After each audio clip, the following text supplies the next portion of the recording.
Boa tarde a todos, sejam muito bem-vindos aqui nesse que é o último painel aqui de Febrabantec 2025.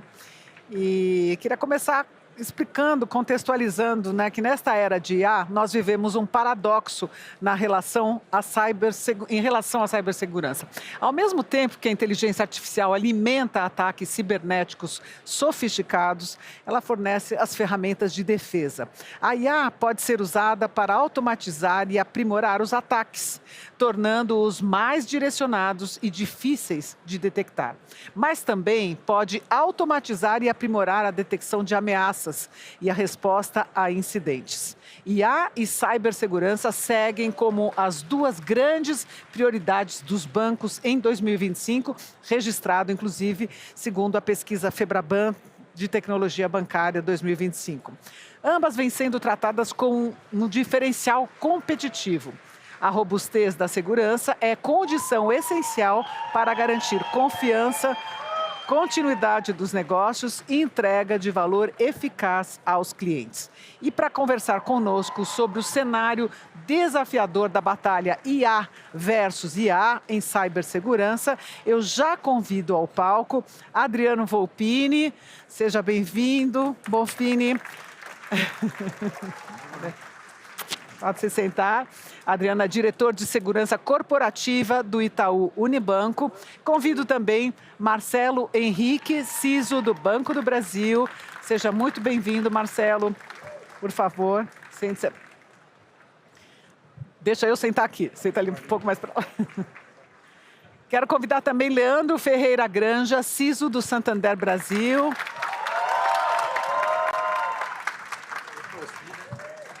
E, finalmente, Cris Adjuto, diretor de Cyber Security do Bradesco. Seja muito bem-vindo.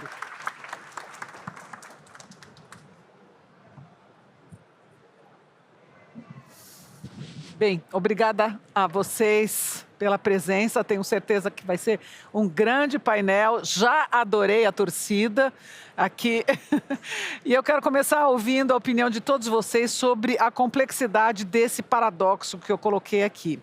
Como as capacidades da IA estão alterando o equilíbrio entre ataque e defesa cibernética? Volpini, começo com você.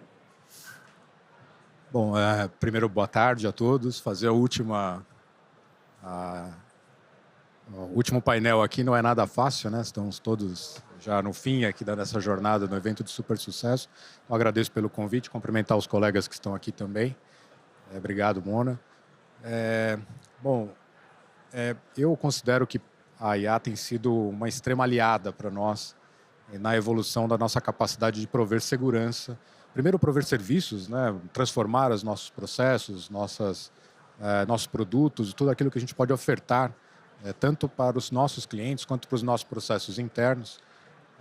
Mas também ela é um aliado para nos ajudar a prover segurança. Nós vamos falar um pouco mais adiante aqui sobre vários dos itens que para nós são relevantes, mas boa parte do nosso processo de segurança depende de intervenções, critérios, processos, regras, sistemas que em algum momento contam com a intervenção humana. E essa intervenção humana também é passível de erro e a IA pode nos ajudar bastante a conter esses erros, né? Existem várias questões aqui vinculadas à tendência de alucinação, erro, etc. Mas quando eu olho para o resultado final que a gente consegue obter olhando para a segurança, eu vejo um saldo muito positivo. É fato que nós estamos aqui num momento inicial dessa jornada de segurança, né? Acho que os colegas vão concordar que talvez a gente sabe o que sabe, mas não sabe o que não sabe, né? E em segurança a gente aprende todo dia. A humildade é algo que todo profissional de segurança tem que ter, porque do outro lado tem alguém lutando contra nós sem apego à norma, critérios e não precisa respeitar nada, né? Não precisa respeitar a lei. Então, nesse cenário, a ameaça vai continuar sempre evoluindo. Entretanto, a nossa capacidade de evoluir as nossas defesas também vai aumentar bastante. Eu vejo hoje como um SOC, por exemplo, uma estrutura nossa de contenção de ataques cibernéticos, pode se beneficiar enormemente de uso de inteligência artificial, generativa inclusive, trazendo rapidez, prontidão, diminuição de erros, Então tem um canal aqui de oportunidades muito grande com o uso de inteligência artificial. Leandro, a IA tem sido mais aliada ou inimiga? A gente realmente tem esse paradoxo hoje. Eu acho que a grande preocupação da IA, olhando no âmbito de cibersegurança, é a assimetria. Como o próprio Volpini comentou, é uma jornada. Então, essa assimetria entre o atacante e o defensor é grande. Eles, do lado de lá, não têm regras, têm todo o tempo disponível, todas as ferramentas disponíveis. E nós, do lado de cá, temos os reguladores, temos uma curva de aprendizado, temos determinadas tecnologias à nossa disposição e não todas. Então, esta assimetria entre estes dois lados nos preocupa. E isso a gente vai até abordar um pouco mais para frente. É algo que todas as casas aqui estão investindo pesado, não só em plataformas que já venham com essa tecnologia embarcada, mas também nos nossos colaboradores. Marcelo Henrique, dos potenciais problemas derivados da intersecção entre IA e segurança cibernética, qual preocupa mais e por quê? Bom, primeiramente, boa tarde a todos, né? Estamos aí no final desse evento. Agradecer a presença, o auditório está cheio. Cumprimentar os meus colegas, Mona, obrigado aí pela oportunidade.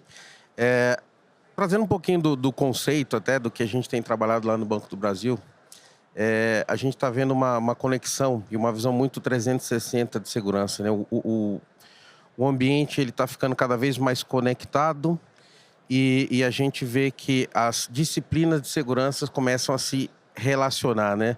A gente está tratando muito uma abordagem. No passado, a gente tratou sempre uma abordagem muito de cibersegurança, segurança de equipamentos, redes, né? Aquela proteção tradicional, e tinha uma outra vertical que tratava de fraude, né? A gente tem buscado uma convergência, esse desafio tem se tornado cada vez maior para nós. É importante trazer esse conceito, e quando a gente fala aqui de desafios, né? Eu categorizaria ele em dois grupos, né? Um grupo é o uso da IA pelos criminosos, né? Seja ele para ataque, né? Via para reconhecimento ou tentativas de busca de vulnerabilidades mais inteligentes. A gente já se depara com tentativas que se adaptam rapidamente e tentam novamente fazer algum tipo de inserção aqui. Então isso é um padrão que a gente está vendo, a gente tem que acompanhar, né, e estar atento a isso. Acho que outro ponto importante quando a gente fala do uso disso pelo criminoso é nessa interseção com a fraude, né? A gente vê muito surgindo aí as questões dos phishings, né, que são os phishings por meio de voz, o uso de inteligência artificial para a geração de deepfakes, né? Nossa proteção, como ela está muito interligada, utilizando ferramentas aí de avaliação, o desafio, né, da utilização dessa IA pelos criminosos faz com que nós tenhamos processo de governança e de evolução constante, seja dentro da instituição, com o uso de modelos nossos, seja também com o uso de parceiros. E outro grupo que eu vejo de desafios, né, de potenciais problemas, é no uso interno.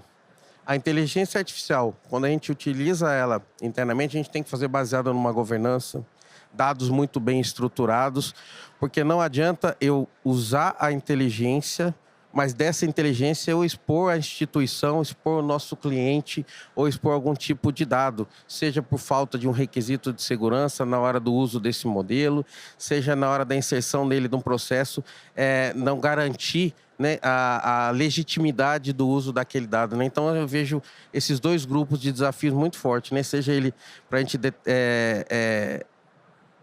segurar, né, e detectar o uso pelos criminosos, seja ele também para a gente expor os nossos modelos de forma bastante segura.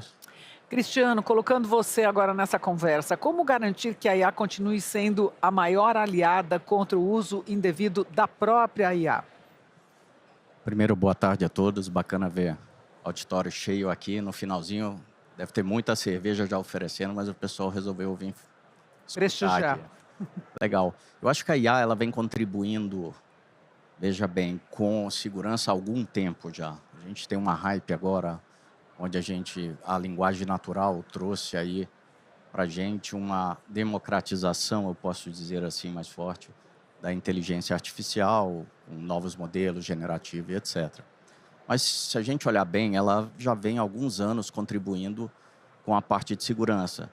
Inicialmente de uma forma um pouco mais tímida, enriquecendo alguma informação, algum incidente, etc. Mas ela já estava aí.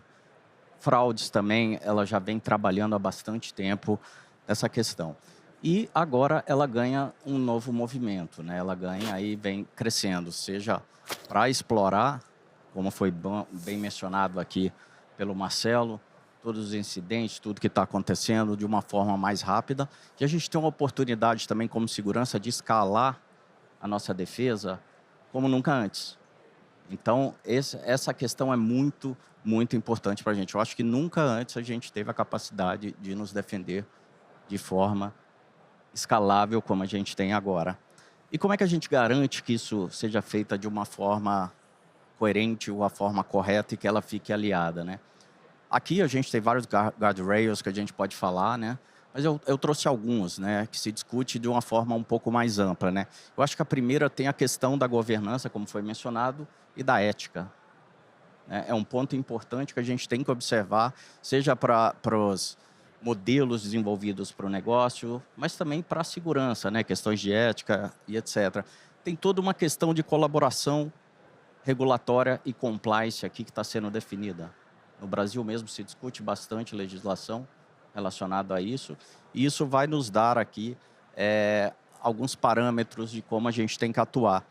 Mas a gente já tem hoje, por exemplo, dos bancos já é exigida a accountability, ou seja, se você toma uma decisão, responde uma decisão automatizada, você é responsável por ela, mesmo sendo seja feito por uma IA, né?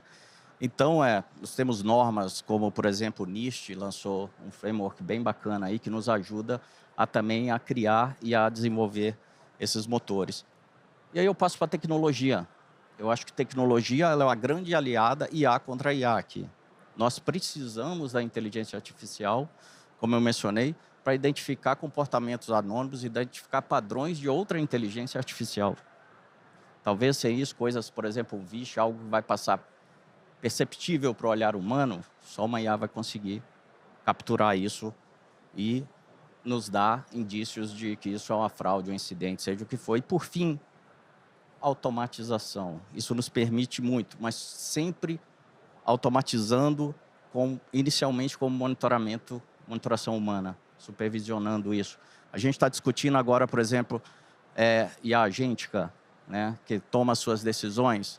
E essas estruturas estão sendo criadas onde você tem vários agentes e tem um supervisor, que é outra IA, supervisionando as IAs maiores. Então, e logicamente tem também a camada humana que vai estar nesse loop. Então, tem várias formas de desenvolver, da IA crescer de forma que seja nossa aliada. Perfeito. A IA pode ser usada para aprimorar e automatizar implementações de confiança zero, proporcionando benefícios como detecção de ameaça em tempo real e autenticação adaptável? É seguro automatizar a segurança cibernética? É essa pergunta que eu faço agora para o Leandro. Na verdade, para todos, mas começando com você, Leandro. Sim, a gente deve automatizar. Eu acho que meus colegas aqui abordaram bem a questão da escala. Mas, como tudo que é novo, a gente tem que pensar grande e começar pequeno. A gente tem que usar a inteligência artificial agora como um copiloto, assistida pelo ser humano. A gente tem que ter ali alguns controles mínimos. Vou pegar o gancho do Cris aqui no final, onde ele colocou que eu preciso ter um tracking de toda a decisão que foi feita pela inteligência artificial. No final, o accountability é nosso. Se uma IA tomou uma determinada decisão, eu tenho que saber qual foi toda aquela árvore até chegar naquela decisão. Porque eu posso realmente gerar impacto em um serviço ou em um negócio. Quando eu falo de a IA servir como um copiloto neste primeiro momento, é justamente por isso. Até que os modelos estejam treinados e a gente tenha um grau de confiança razoável, ela pode gerar muito falso positivo, ter um overblocking. A gente pode bloquear diversos serviços, olhando no âmbito de cibersegurança. Quando eu olho para negócio, ela pode alucinar. Quando eu olho as automações para ganhar eficiência e eu tiver ali uma baixa maturidade para a implementação de controles ou guardrails dessa inteligência artificial, eu posso ter um poisoning, alguém injetando conhecimento malicioso ou errado para que essa automação acabe virando contra nós mesmos.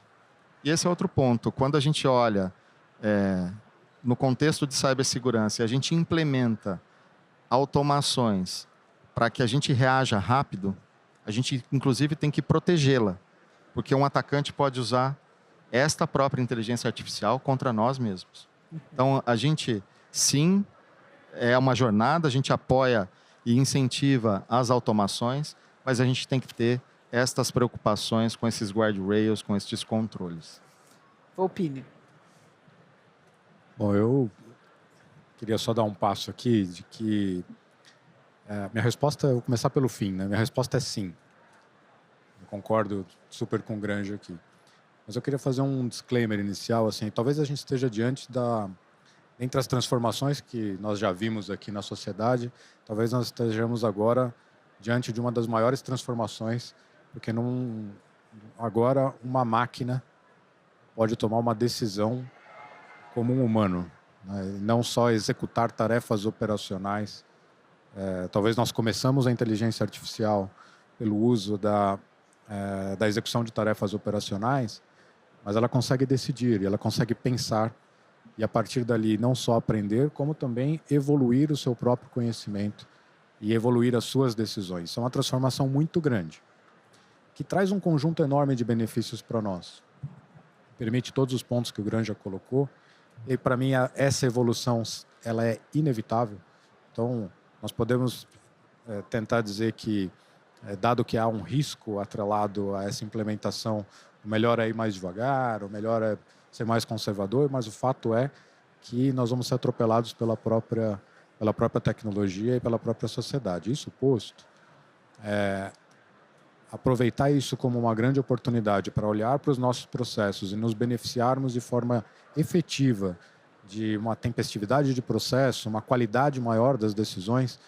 Quem já teve a oportunidade aqui de interagir com agentes de inteligência artificial, sem dúvida percebe o poder que eles têm, né? Em alguns casos, lá no banco, nós montamos estruturas em que você tem um analista, um agente analista, um agente supervisor, um agente gerente e um agente que toma a decisão final supervisionando, inclusive criticando o que foi definido por esse time, né? Então, quando eu olho para uma operação como essa, é como a gente vende. Essa frase não é minha, mas eu gosto muito. Eu não tenho dúvida que as nossas estruturas vão ser formadas por colaboradores de carbono e colaboradores de silício. Os de carbono somos nós, né? E os de silício serão as inteligências artificiais, os agentes que vão estar trabalhando por nós. Quanto melhor nós prepararmos os nossos colaboradores de silício, melhor serão as produções que eles poderão trazer e os melhores resultados. Como fazer isso? Talvez nós estejamos no começo dessa grande jornada. Mas quando eu olho para a capacidade que eu tenho de colocar uma segurança com Zero Trust, ela vai para outro patamar pela capacidade que ela tem de correlacionar eventos, informações totalmente diferentes, com velocidade e com poder computacional muito maior, muitas vezes, que nós mesmos humanos. Perfeito. Mário Henrique e Cris, vocês gostariam de complementar? Bom, eu também, na minha visão, sim, a gente deve, né, utilizar de tudo que é ferramental, de tudo que de toda a tecnologia possível para que a gente, sim, atue nas defesas, né, seja dos nossos equipamentos, seja dos nossos clientes. Acho que o ponto crucial aqui, o Gran já trouxe, a existência de uma governança, ela é necessária. A gente não pode ter um uso indiscriminado, aberto, ad hoc, né? A gente precisa ter governança de dados, a gente precisa ter governança de privilégios. As áreas envolvidas, né, em compliance têm que estar averiguando, né, e avaliando o uso desses modelos. Se a gente não tem isso maduro dentro de um processo, né, é recomendado que isso comece com avaliação e supervisão de humanos. Sim, a gente vê isso. Mas é necessário, né? Eu vou trazer alguns números aqui, que o caminho... Não tem como, né? Acho que todas as instituições aqui, a gente tem hoje, diariamente, avaliação de mais ou menos 6 bilhões de eventos.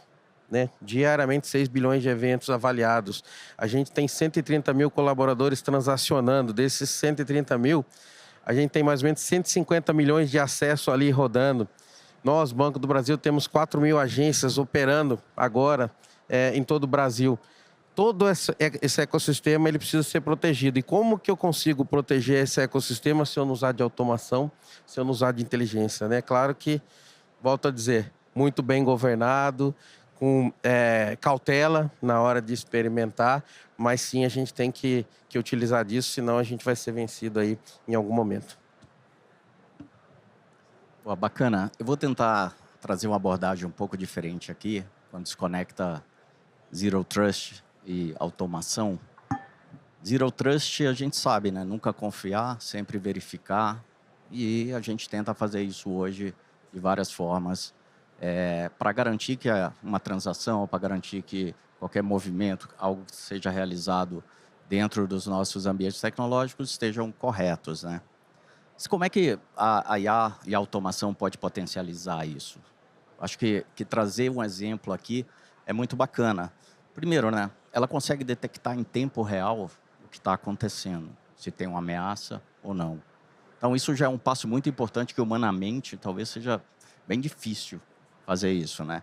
Segundo, poxa, eu detectei algo que está acontecendo, aquilo é fora de um padrão, eu consigo começar a acionar alguns dispositivos, como uma autenticação adaptativa, que ela entende que aquela pessoa ali, naquele contexto, ela não faz sentido, ela está acessando aquele recurso, ela está realizando aquela transação naquele momento.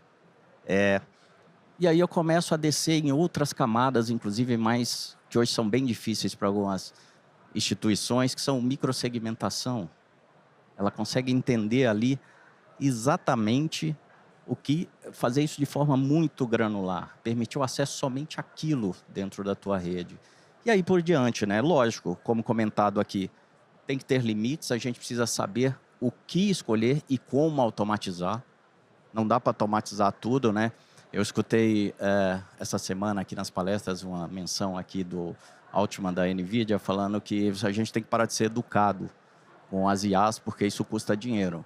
Toda vez que você dá um bom dia, ela responde, é um processamento, isso custa dinheiro, né? Então, eu acho que a gente também, para a segurança, tem que saber, porque isso custa. Cara.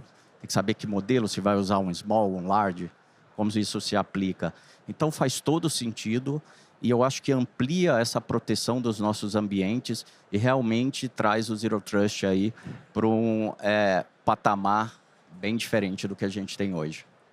Perfeito. Mona, se você me permite, talvez, Cris, você trouxe um dos principais pontos que acho que a gente debate pouco, que é o tamanho do impacto financeiro do custo, né? Que nós podemos ter aqui em função do uso inadequado ou sem a devida aplicação aqui da inteligência artificial, né? Acho que esse deve ser o nosso desafio futuro aqui. Talvez nós vamos falar muito em breve, fortemente sobre isso, né?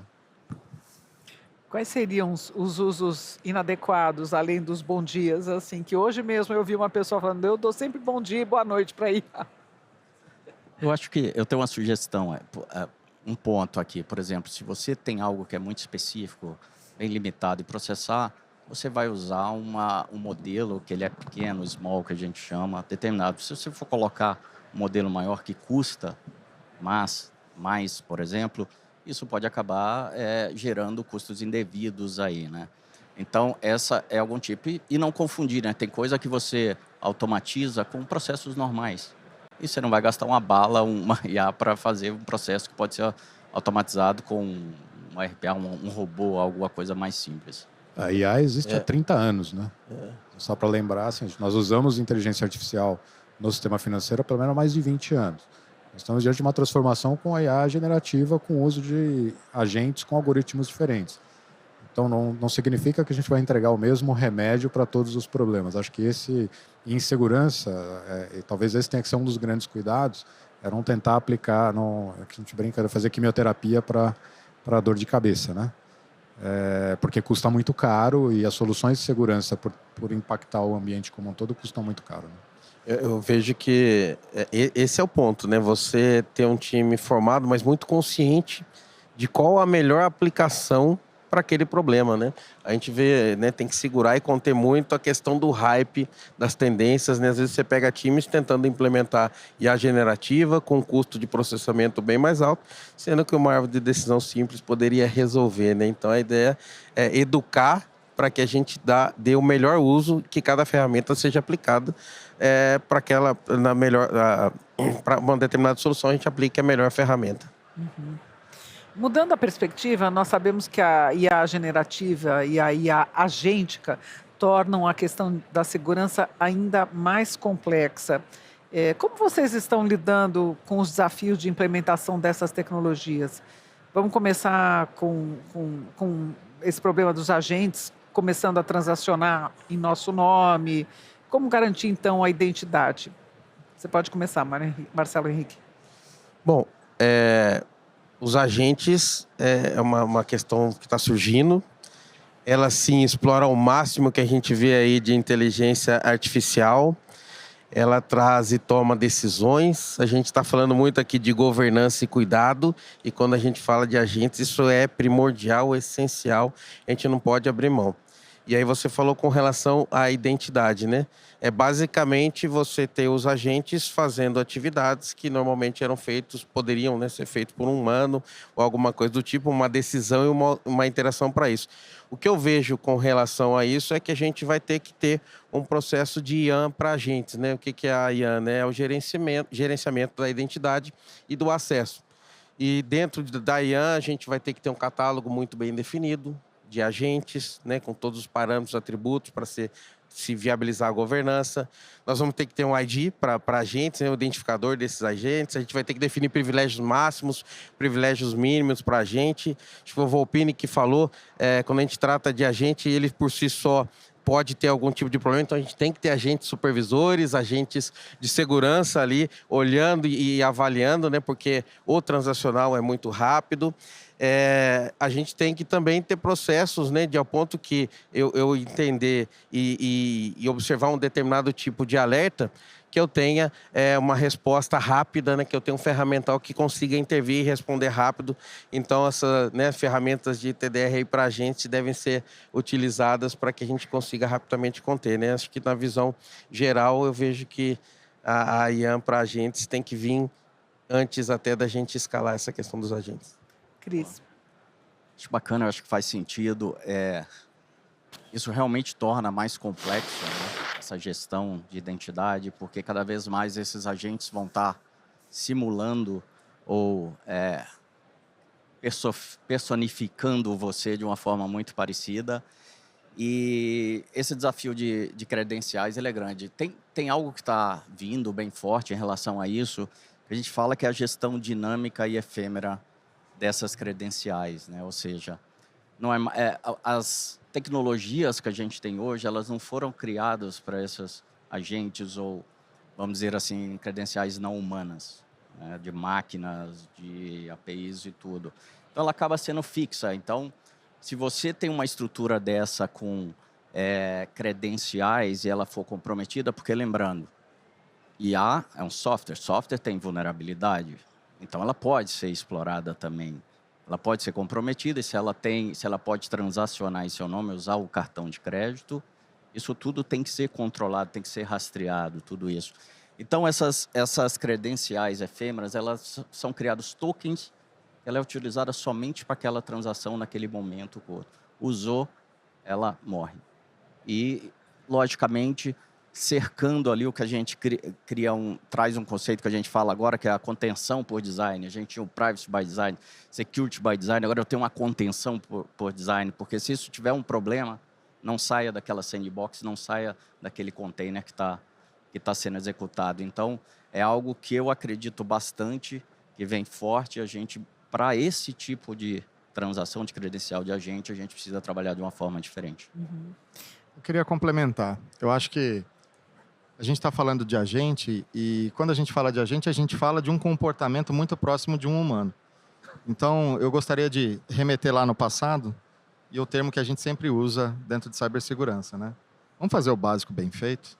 Então, se a gente está falando de um agente que tem um comportamento, a gente tem que revisitar os acessos privilegiados, o conceito de menor privilégio possível, SOD, que é o conflito entre um perfil e outro.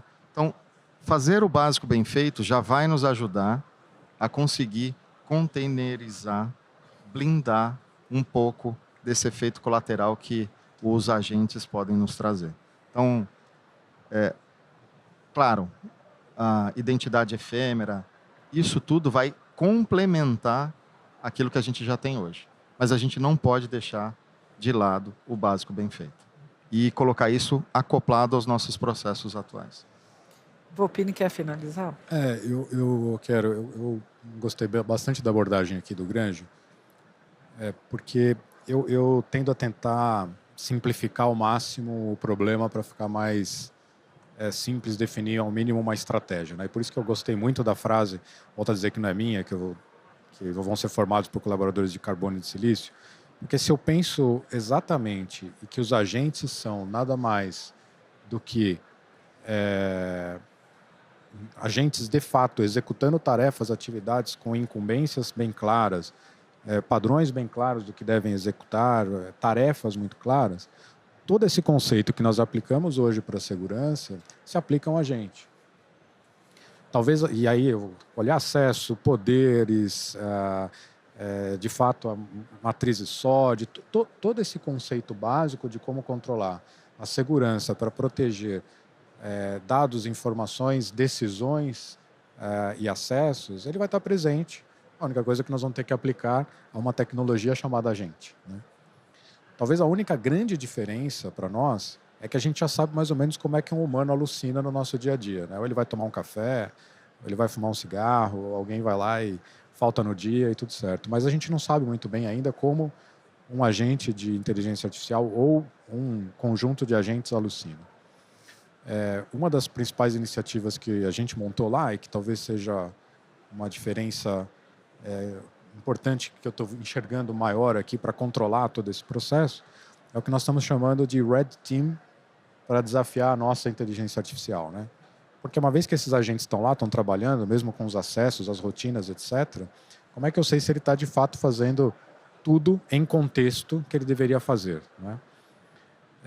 E esse Red Team, que é o mesmo conceito de um Red Team de cyber, mas formado por várias disciplinas diferentes, incluindo privacidade, incluindo os cuidados que nós temos que ter com bias, vieses, etc., eles estão juntos e lá tentando entender se os nossos agentes estão tendo comportamento inadequado, formando a nossa ética comportamental dos nossos agentes, além da forma com que eles trabalham.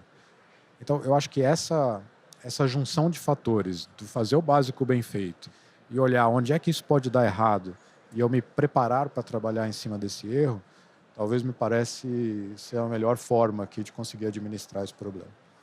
Volpini, eu estava aqui me perguntando, uma coisa que a gente devia ter colocado no início dessa pergunta, se todo mundo aqui sabe o que é a IA agêntica. Será que não valeria a pena traduzir isso, fazer uma tecla SAP? Acho que a gente, claro, né? Acho que a IA agêntica aqui, e aí meus colegas fiquem à vontade para me complementar, talvez a grande diferença dela é essa IA que consegue tomar decisões. Ela sabe, ela consegue tomar decisões, tem responsabilidade por tomar decisões, que é diferente dessa IA que nós usamos há 30 anos aqui, que constrói modelos e constrói probabilidades, constrói cenários. Nesse caso, a IA agêntica, ela tem o poder de tomar decisões. E essa é a grande transformação e que talvez nos traz tanto benefício, diferente do que nós vemos no passado, em que eu tenho que ter um conjunto de condições. Então, if A, B, C, D ou E, tome a decisão A. Não, ela consegue, per si, refletir, processar e tomar uma decisão. Essa é a grande diferença aqui para uma IA agente, que os colegas fiquem à vontade aí para complementar. Acho que a ideia é essa mesmo que o Volpini colocou. Ela substitui, automatiza, né, processos, faz conversa, toma uma decisão, não é mais uma decisão sim ou não, é uma decisão que é baseada e ela conjuga uma série de modelos, né? Ela utiliza-se de outras tecnologias, né? Uma orquestração de modelos de IA, por exemplo, pode ser estabelecido por um agente, né, utilizando IA generativa para conversar e sim também utilizar para transacionar, ao mesmo tempo a gente pode estabelecer uma conversa e automaticamente se comunicar com outra gente para transacionar, né? Então são automações que ficam internamente para o cliente, ficam transparentes, mas internamente são executadas por máquinas baseadas em modelos de inteligência artificial, né? Se a gente fosse simplificar aqui, Mona, quando a gente está conversando com um chatbot de uma empresa qualquer, a gente consegue prever e sabe que está falando com um robô, né? Mesmo porque ele tem uma voz legalzinha, uma entonação diferente, mas ele é pré-programado para algumas respostas. A diferença é que uma IA agêntica, agêntica com um agente tem capacidade de interpretar o contexto e ele definir quais caminhos ele vai seguir naquela conversa, naquela interação. Então ela é muito mais poderosa e permite nós fazermos ações ou processos com qualidade infinitamente superior ao que nós fazíamos antes. Gente, como é que o conceito de Security by Design ajuda nesse cenário IA versus IA? Vou começar com o Cris, porque ele já tinha mais ou menos tocado, né, no termo de Security by Design. Bacana, a gente pode abordar de duas formas, né? Security by Design para desenvolver uma IA de negócio e uma IA auxiliando no Security by Design para desenvolver outros produtos, outros softwares de negócio, entendeu? Então, são duas abordagens diferentes. Na segunda, ela, logicamente, tem o potencial de monitorar toda a fase de desenvolvimento de um produto, de um software. Desde a auxiliar na modelagem de ameaça, entendendo quais são os problemas que podem acontecer, começa a codificar, criar o código, naquele momento ela está ajudando e avaliando o desenvolvedor a identificar problemas, vulnerabilidades e corrigir. Saiu dali na esteira, ela passa vamos dizer assim, para ir para a produção, testes automatizados podem identificar, ela monitora a infraestrutura ao mesmo tempo e vai te dando feedbacks enquanto você vai construindo até ela chegar na produção e ali ela está sendo também monitorada por ela. Então, ela encurta esse trabalho e permite uma monitoração em tempo real que há algum tempo atrás, pouco tempo atrás, era bem difícil de se fazer, entendeu? Então, você consegue basicamente utilizá-la em todo esse processo. Não só na proteção, mas auxiliando quem está construindo isso a identificar problemas e sugerir correções. Por que você não faz assim? Por que você não faz assado? Então, isso transforma realmente todo esse processo, né? A segunda é, logicamente, Security by Design, é o Privacy by Design, eu falei agora contenção by Design, na IA, como IA, seja para um produto e etc, né? Eu acho que começa, basicamente, entendendo os dados, né? Você tem um processo ali de curadoria, higienização, proteção de realmente esses dados que vão ser consumidos pela IA. Porque por meio desses dados, ela pode tomar decisões. Se você tem dados poluídos, talvez as alucinações venham aí, ou ela vai fazer conexões que não estão muito corretas ou enviesadas, né? Eu acho que passa também por uma questão de você escolher, como eu mencionei, o modelo correto aqui, para que ela consiga, eu não vou restringir qual tipo de resultado que ela vai dar. Eu não vou usar um LLM, por exemplo, para fazer algo muito específico que ela pode tomar caminhos ali que realmente tragam resultados inesperados, né? Toda a parte de monitoração e testes também é aplicado. O Volpini mencionou aqui, hoje no Bradesco, por exemplo, a gente tem uma parceria da InovaBra com a USP, onde realizam ali, nós temos analistas de dados e tudo isso, desenvolvendo testes específicos para testar todas as nossas IAs que estão sendo desenvolvidas, se elas alucinam, se elas estão respondendo algo que não deveria, se estão com as proteções adequadas, se eu estou perdendo a privacidade dos meus dados quando eu utilizo ela. A gente entra na parte de teste, né? Como eu mencionei aqui, não somente dos dados e como ela está atuando como IA, mas também de toda a parte de infraestrutura de segurança, os testes. Acabam mutando. E aí a gente passa por defesa de profundidade, que ela precisa ter também. E aí tem vários frameworks aqui. Então, são dois processos que ela auxilia, um mais você protegendo o Security by Design a IA e outro como a IA pode te ajudar no Security by Design dos demais softwares e produtos da empresa. Mário Henrique, quer complementar? Bom, sim, eu concordo. O Cris aí abordou muito bem, né, a questão do uso disso, né?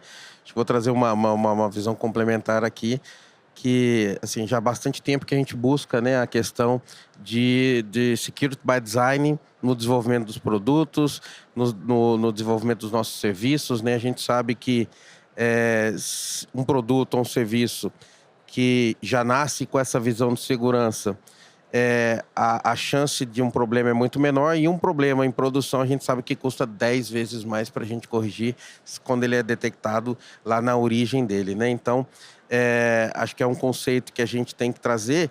E a IA, né, quando a gente fala aqui de IA versus IA, o potencial que a gente tem de exploração, ou mesmo de alguém explorar um determinado produto ou serviço, se eu atuo diretamente na concepção desse produto ou serviço, levando essa disciplina de IA, a chance que a gente tem de nascer um serviço mais seguro é muito maior, né? Lá no Banco do Brasil, a gente tem atuado muito nessa visão, né? Colocando ferramental, o Cris abordou muito bem aqui. A gente criou um centro de excelência de segurança.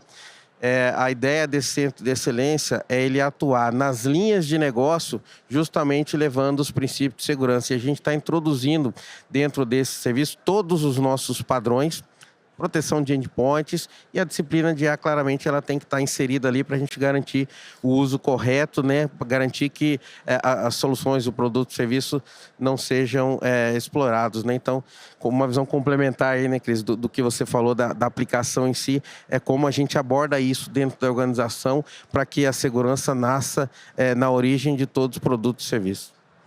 Leandro, Eu acho que eles abrangeram bastante coisa, e dentro do Santander a gente tem um approach de estar conectado ao negócio. E o Security by Design é justamente isso.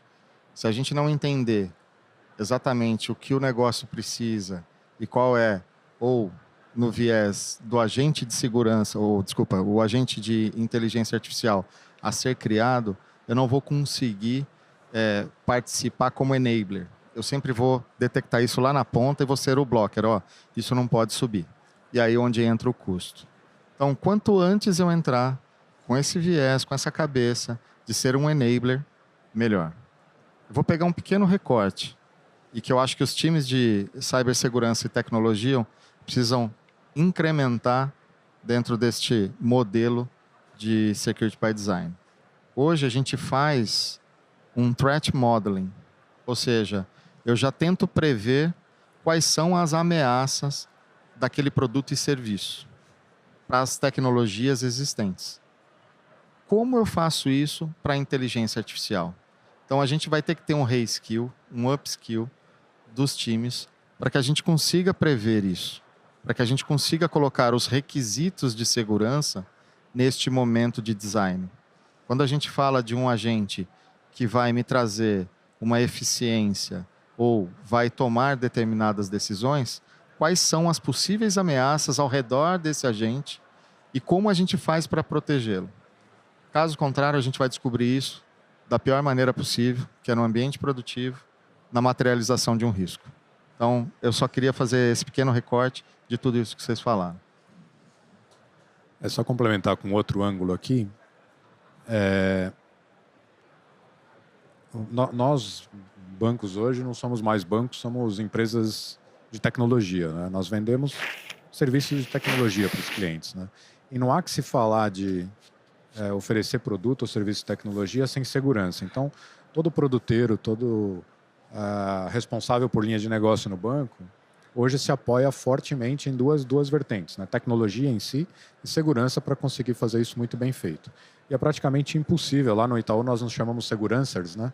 Então, é impossível ter um segurancer para cada área de negócio, produto hoje, dado o desenvolvimento e a velocidade com que as coisas andam.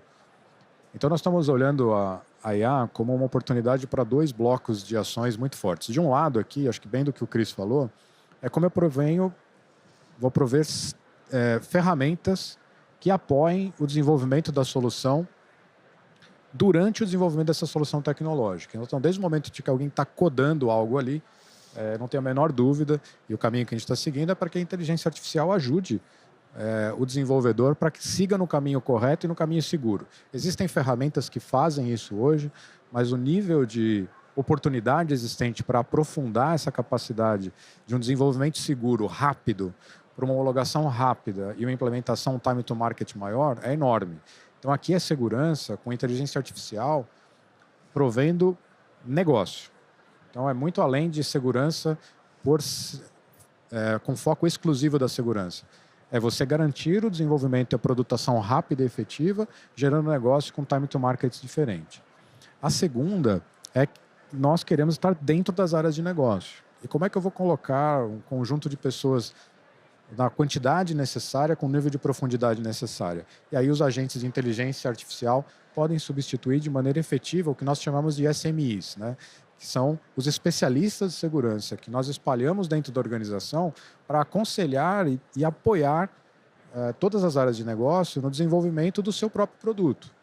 Então, o caminho que nós estamos seguindo e que a gente acredita muito é que a interação do produteiro, de quem está lá desenvolvendo, de quem está codificando e idealizando algo, com uma inteligência artificial que consiga apoiá-lo na melhor tomada de decisão de qual é o desenvolvimento a ser feito naquele produto, vai alavancar de forma muito grande, alavanca assim, de maneira significativa a capacidade de uma decisão rápida e uso mais efetivo do recurso. Então você consegue ter mais eficiência, segurança, time to market e mais negócio. Então aqui, eu não tenho dúvida que Security by Design, se bem implementado e com a estratégia correta, além de todo o cuidado que os colegas colocaram quando eu estou desenvolvendo a IA em si, olhando por essa outra ótica, acho que a gente tem uma outra vertente aqui importante de usar a IA para apoiar todas as áreas de produto aqui para fazerem melhor e mais seguro. Gente, a gente está chegando ao final desse painel, mas temos ainda alguns minutinhos para as considerações finais e também para uma pergunta, uma provocação. A gente sabe que não existe IA sem o ser humano no circuito. Como cada um de vocês está lidando com a questão de pessoal qualificado, né? Que sempre foi um problema de falta de gente em TI e tudo mais, e agora com essa sofisticação da IA, imagino que deve ter piorado, ou não. Então, quero começar ouvindo o Leandro e todos vocês em relação à questão de pessoal. Realmente, a gente sabe que o mercado de cibersegurança, antifraude, tecnologia, já tem uma escassez de profissionais qualificados. O Santander, ele tem um programa interno, que é uma universidade que a gente chama de Academia Santander, com milhares de cursos. E para a cibersegurança de forma específica, a gente criou um programa chamado Upskill, que a gente delimita ali quais são os caminhos a serem trilhados para cada uma das grandes funções dentro de cibersegurança. E uma delas está relacionada à inteligência artificial. Então, a gente vem treinando os nossos times de forma interna, vem buscando também conhecimento nos nossos parceiros, nos grandes parceiros, AWS, Microsoft, universidades externas e até da equipe corporativa, que a gente tem um centro de excelência de inteligência artificial também. Mas é uma jornada, não vai ser do dia para a noite que a gente vai conseguir formar os nossos times. O que você me diz, Volpini, dessa escassez de mão de obra qualificada nessa área de vocês, segurança especificamente? Bom, primeiro eu gostei do início da pergunta, né? Que ainda precisa de ser humano para no meio desse processo Ufa. todo, né? Ufa, estamos aqui firmes e fortes, né? Não, eu acho que nós estamos no começo dessa jornada, né? E o começo da jornada vale para todos aqui, inclusive para a área de segurança. Eu me preocupo muito com aquilo que eu já falei aqui, o que eu não sei, né? Essa parte para a gente ela é muito relevante. Então, desde como conhecer o risco em si, até como utilizar nos nossos processos, tem uma jornada enorme. Eu concordo super com o Granja aqui. Tem uma jornada primeiro de consciência das pessoas entenderem o potencial, porque é super curioso quando você vê alguém que... A gente fala muito de agente. Se vocês não tiveram ainda a oportunidade de interagir ou conhecer um pouco mais sobre isso, quando você começa a entrar um pouco nessa jornada e discutir o que é... Você enxerga abre um caminho, assim, uma avenida para pensar muito grande. Então, eu estimulo aqui a todos que não tiverem a oportunidade que façam. Mas quando até a pessoa se conscientizar disso, inteligência artificial vira ainda um buzzword para muita gente. Então, a primeira jornada é como que as pessoas passam a entender tecnologia com um pouco mais de profundidade. E segundo, como elas aplicam. Para o entendimento, as jornadas de conscientização interna, de formação, é algo que nós temos feito de maneira intensiva e estimulando as nossas equipes a experimentarem. Então, quanto mais delimitadas ainda, tanto com cuidado de dados, acesso a informações e onde elas vão ser implementadas, mas à medida que elas experimentam e passam a operar, elas vão entendendo o potencial que aquilo tem e como construir, né? E o segundo é buscar muito conhecimento fora. Nós estamos não só trazendo pessoas que tenham esse conhecimento, que tenham essa aptidão e habilidade para trabalhar conosco, mas também estamos muito conectados com o que está acontecendo fora. Nós montamos uma estrutura fora, em locais específicos do mundo, que nos trazem muita informação e conhecimento. Então, inclusive não só para discussão de conhecimento, mas para desenvolvimento conjunto.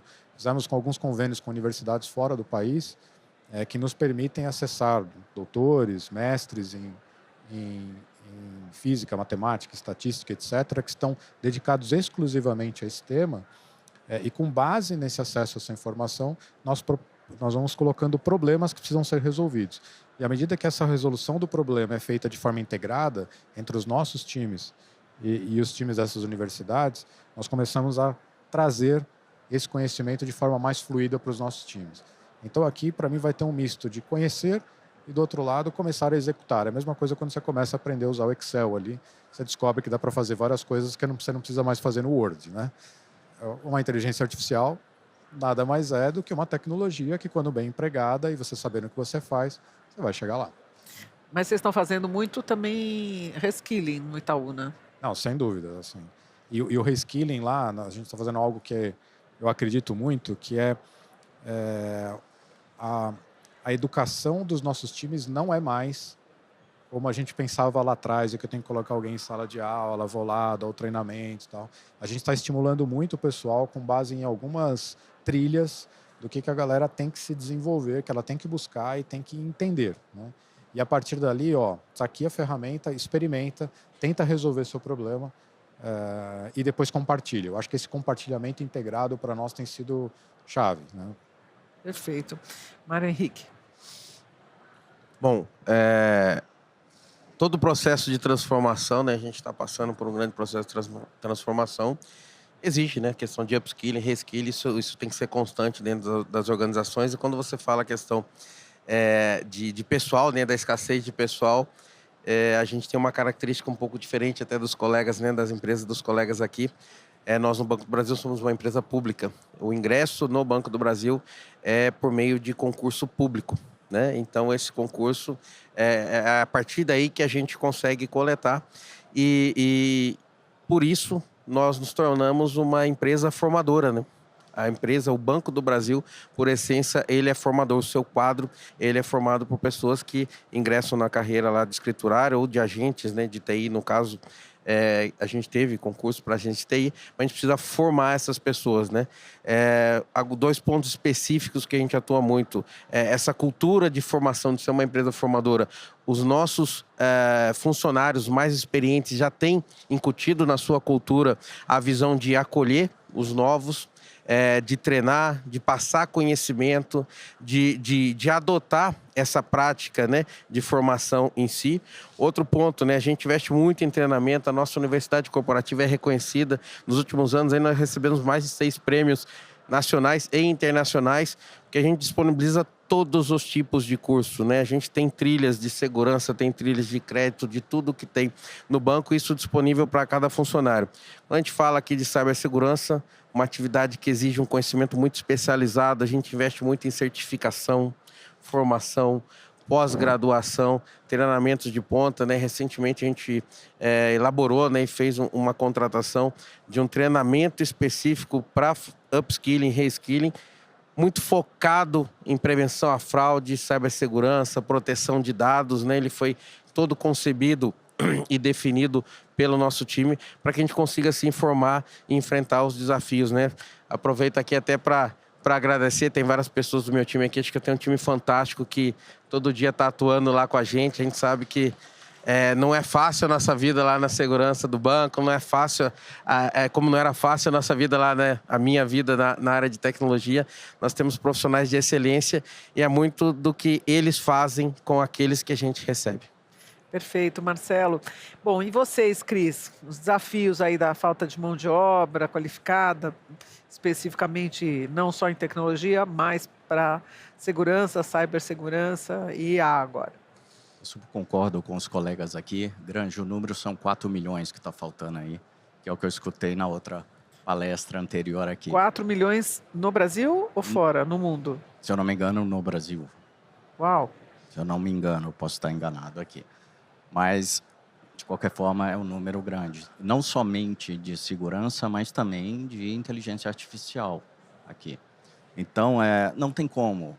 Processos como reskilling, upskilling, eles têm que ser feitos, entendeu? E a gente tem que lembrar também que a IA ela veio endereçar a falta de pessoa qualificada. Então, você pode usar a própria IA para tratar também a falta de pessoas aqui qualificadas nesse processo. Então, com os agentes e tudo mais que nós discutimos aqui, né? Eu acho que também uma abordagem, eu passo isso com meus filhos, pensando como é que vai ser esse profissional no futuro, né? Quais capacidades eles precisam ter, já que grande parte do que a gente tem hoje, codificar, N coisas vai ser simplesmente abstraída. Porque a gente vai ter, provavelmente, agentes construindo isso tudo para a gente, né? E talvez os encanadores aqui façam uma referência, quem sabe, o que está embaixo do capô vai ganhar uma relevância tudo quando isso der um problema. A gente vai ter facilitadores aí no caminho, tudo isso. E outro ponto que eu trago, mas é muito importante ainda a gente não perder esse tato, esse contato aqui, né? Acho que outro ponto importante também é a experiência, porque quando eu falo com a IA, quanto mais experiência de vida, de profissional e tudo isso, eu trago isso para dentro da IA e a resposta dela é melhor. Se eu não tenho conhecimento, se eu não sei como perguntar, se eu não sei como conversar com ela, o resultado talvez seja pobre. Então, essas capacidades, os conhecimentos aí que a gente ganha, seja na vida, seja como profissional, eles vão ter bastante valor aqui para frente. Eu acho que eu termino aqui também olhando essa questão dos profissionais estão surgindo novas especializações, né? Como o cara de segurança de IA, ou AI Security, como falam aí. Tem também o engenheiro de MLOps aí, né? Vamos dizer, de operações de modelo, linguagens aí, né? E tem também o cara que data science com foco em fraude. Acho que esse até já tem, né? Esse já está no caminho aí. Mas, ou seja, além da gente treinar os nossos times, que a gente precisa treinar, porque eles precisam entender como usar a IA no seu dia a dia, como a empresa está utilizando, a gente precisa pensar no futuro, mas estão surgindo novos cargos e oportunidades aí também. Essa turma que está chegando vai poder aproveitar. Cris, eu posso fazer só uma observação? Talvez um dos painéis que nós vamos ter que discutir no futuro aqui é qual será o nosso papel, no momento em que a segurança vai ser fortemente operada via inteligência artificial. O papel do profissional de segurança muda fortemente. A gente está muito acostumado a executar coisas ou definir coisas, né?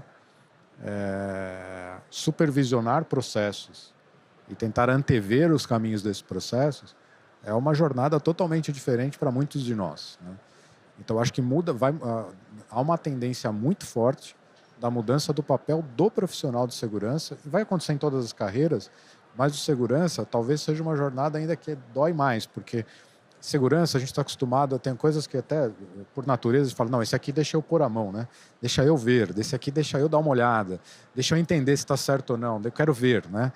E em várias das situações, você vai ter uma inteligência artificial operando e você vai ter que supervisioná-la, né? E acreditar que aquilo foi feito, está sendo bem feito, porque você construiu para ser feito daquela forma. Então, o nosso papel deve mudar de tal maneira que vai nos desafiar fortemente numa transformação de nós aqui como profissionais que provêm e desenvolvem segurança para o mercado. Mas a estratégia não ficará sempre nas mãos de vocês? por mais que Sim, mas a IA, eu a gente que seja proativa, pelo que você falou. não tenho dúvida.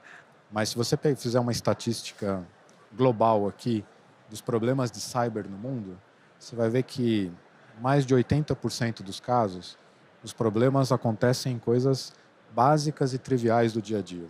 Não são nas situações complexas, não são em problemas hipercomplexos. Não, é numa falha de execução primária do dia a dia. Então, todo esse processo de execução primária do dia a dia, fatalmente vai ser executado por IA. Como supervisioná-la a ponto de que ela não cometa o erro, ou que ela não tenha o bias, ou que ela não seja induzida para que uma falha básica imploda toda a sua estratégia de segurança, talvez vai ser o nosso grande desafio.